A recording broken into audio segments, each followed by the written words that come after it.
காவேரி, நிவின், குமரன் 3 பேருமே சேர்ந்து வந்து ரொம்ப கஷ்டப்பட்டு வந்து விஜய் வந்து காப்பாத்துறதுக்காக எல்லா முயற்சிகளும் பண்ணி, அதே மாரி வந்து அந்த பசுபதியோட அந்த ரவுடீஸ் எல்லாமே வந்து அவங்கள எல்லாருமே வந்து தோற்கடிச்சு என்ன பண்றாங்க, ரொம்ப கஷ்டப்பட்டு வந்து நம்ம விஜய்க்கு தேவையான ஆதாரங்களை எல்லாமே திரட்டுறாங்க. அந்த வெண்ணிலாவையும், வெண்ணிலாவோட மாமாவையும் வந்து ரொம்ப கஷ்டப்பட்டு கோர்ட்டுக்கு கூட்டின்னு போயிட்டு சாட்சி சொல்ல வைக்கிறாங்க. இங்க ஜட்ஜ் வந்து கேட்ட கேள்விக்கெல்லாம் வெண்ணிலா வந்து சொல்றாங்க, எல்லா பதிலுமே நான் சுயநினைவோடு தான் சொல்றேன். அந்த பசுபதி தான் என்னை தள்ளிவிட்டது. விஜய் எந்த தப்புமே பண்ணல. விஜய் அந்த இடத்துல இல்லவே இல்ல அப்படின்னு சொல்லிட்டு சொல்லிடுறாங்க. அதே மாதிரி அவங்க மாமாவும் கண்ணால் பார்த்த சாட்சி நான் தான். விஜய் வந்து அங்கே வரவே வரல. வேணும்னே விஜய் மேலே வந்து பழிய போகிறதுக்காக இந்த வேலையை பண்ணி வச்சுருக்காங்க. என்னையும் இவ்வளோ நாளாக வந்து அந்த பசுபதி தான் வந்து அடைச்சி வச்சுருந்தான் அப்படின்னு சொல்லிட்டு எல்லா விஷயத்தையும் சொல்கிறாங்க. இதனால் ஜட்ஜ் வந்து பசுபதியை வந்து முதல்ல கைது பண்ணுங்கன்னு சொல்லிட்டு வந்து வெளியிடுறாங்க தீர்ப்பு. அடுத்து வந்து எந்த தப்புமே செய்யாத விஜய் வந்து விடுவிக்கிறாங்க.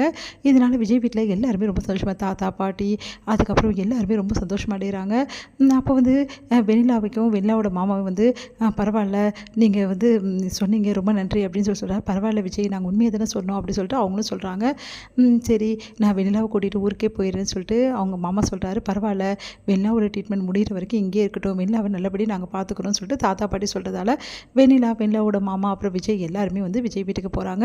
இந்த சூழ்நிலை காவேரி ஏன் என்னை பார்க்க வரல, காவேரி எங்கே போயிட்டா அப்படின்னு சொல்லிட்டு விஜய் தேட ஆரம்பிக்கிறாரு. இங்கே காவேரி வந்து டோட்டலாக வந்து விஜய் வந்து அவாய்ட் பண்ண ஆரம்பிக்கிறாங்க. எப்படியாவது வந்து சீக்கிரமாக வந்து இந்த ஊரை விட்டு போயிடணும், விஜய் தான் வெளியே வந்துட்டார்ல அப்படின்னு சொல்லிட்டு காவேரி முடிவு பண்ணுறாங்க. இந்த சூழ்நிலை வெண்ணிலா வந்து விஜய்கிட்ட வந்து பேசுகிறாங்க. இங்கே பாருங்கள், இதுக்கப்புறமா விஜய் நீ வந்து என்னை ஏற்றுப்பியான்னு சொல்லிட்டு கேட்குறாங்க. அதை கேட்ட விஜய் வந்து அதிர்ச்சி அடைகிறார். நீ என்ன சொல்கிற அப்படின்னோடனே காவேரி வந்து இதுக்கப்புறம் நம்ம வாழ்க்கையில் வரமாட்டா அப்படின்னு சொல்லிட்டு சொல்கிறாங்க. அதை கேட்டு ரொம்ப விஜய் அதிர்ச்சி அடைகிறாரு. நீ என்ன சொல்லிட்டு இருக்க வெண்ணிலா, காவேரி என் வாழ்க்கை எல்லாமே அவள் தான், அவள் எப்படி என் வாழ்க்கை விட்டு போக முடியும், இங்கே பாரு உனக்கு ஏதாவது ஆயிடுச்சா அப்படி சொல்லி கேட்குறேன். இங்கே பாரு விஜய், காவேரி எனக்கு சத்தியம் பண்ணி கொடுத்துருக்கா அப்படின்னு சொல்லிட்டு நடந்த விஷயத்தை எல்லாத்தையுமே வந்து வெண்ணிலா வந்து விஜய்கிட்ட சொல்கிறாங்க. அதை கேட்ட விஜய்க்கு பயங்கர அதிர்ச்சியாக இருக்குது. அவரால் தாங்கிக்க முடியல. காவேரியே இப்படி பண்ணா அப்படின்னு அப்படியே வந்து பார்த்துட்ருக்காங்க. எனக்கு தெரியும் விஜய், எல்லா விஷயமும் தெரியும், காவேரி கர்ப்பமாக இருக்கிறது, உன்னோட குழந்தைய காவேரி சுமக்கிறது எல்லாமே எனக்கு தெரியும் அப்படின்னு பயங்கரமாக அதிர்ச்சியாக இருக்குது. இதெல்லாம் தெரிஞ்சு கூட இப்படி வந்து கேட்குறியே, இதெல்லாம் நியாயமா அப்படின்னு சொல்லிட்டு கேட்குறாங்க. நான் என்ன பண்ணுறது விஜய், என்னெல்லாம் மறக்க முடியல விஜய், காவேரி விட்டு கொடுத்துட்டு போயிட்டா, இதுக்கப்புறம் என்னை ஏற்றுக்கிறது உனக்கு என்ன பிரச்சனை அப்படி சொல்லிட்டு கேட்குறாங்க. உனக்கெல்லாம் மனசாட்சின்றது இருக்கா இல்லையா, இப்படிலாம் நீ கேட்ப, காவேரி கர்ப்பமாக இருக்கா, இப்போ சொல்லு, என் குழந்தை வந்து அப்பா இல்லாமல் வந்து வளரணுமா அப்படி சொல்லிட்டு கேட்குறாரு.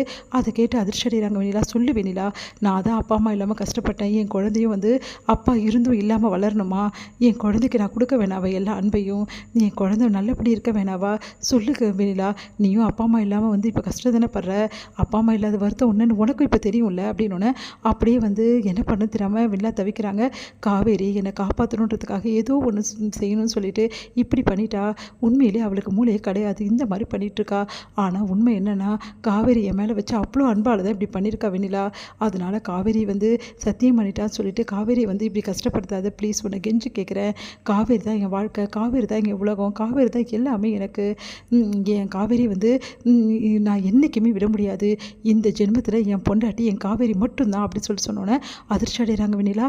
உடனே வந்து இதுதான் என்னோட இறுதி முடிவு, இங்கே பார், ஒரு வேளை காவேரி என்னை விட்டு பிரிஞ்சு போயிட்டா கூட சரி, நான் காவேரி நினச்சிட்டு வாழ்வினை தவிர, என் குழந்தைய நினச்சி வாழ்வினை தவிர வேறு ஒரு பொண்ணோட நிழல் கூட என் மேலே படாது, இதுதான் என்னோட இறுதி முடிவு. அதிர்ச்சி அடைகிறாங்க.